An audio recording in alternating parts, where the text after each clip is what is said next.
Pupulit yung mukha ko.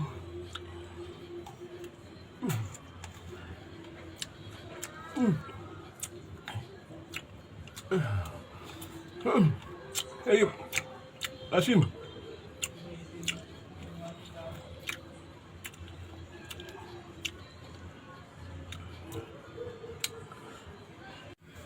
Ayun guys, mayroon tayong batuan.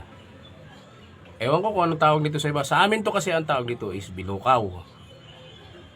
Ito ay kinakain ang dahon, dinalagay sa sinigang. Kadalasan nilalagay namin sa sinigang yun, ano. Ito rin ganun din. Masarap tong hinog dito kaso ito yung hilaw. Try ko lang kung ito nakakaya kong kainin dahil napakaasim din ito. Isa sa napakaasim din ito para din katmon yung nakain ko nung nakaraan. Try ko lang. Natin ang asin para sigurado.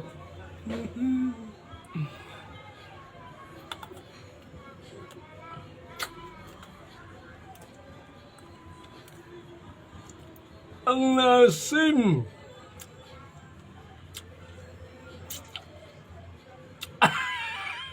Ang asim.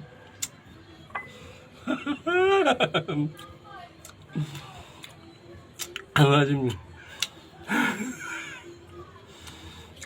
Pupulit yung mukha ko.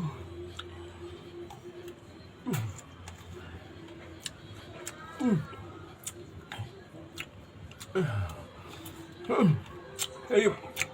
Asim.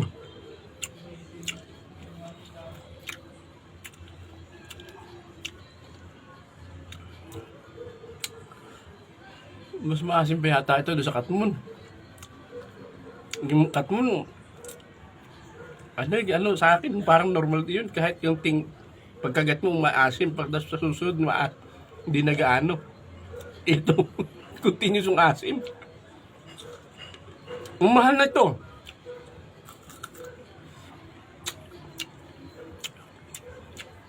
Ang mahal na ito dito sa Maynila.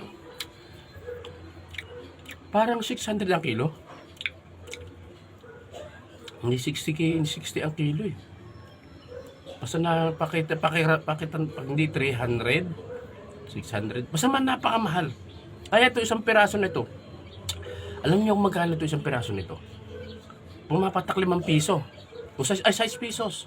Ito itong piraso na to. 6 pesos dito sa Maynila. Ganun kamahal to. Nakaluha. Asim na mahal pa. Dalawa sana ito bibiling ko na to parang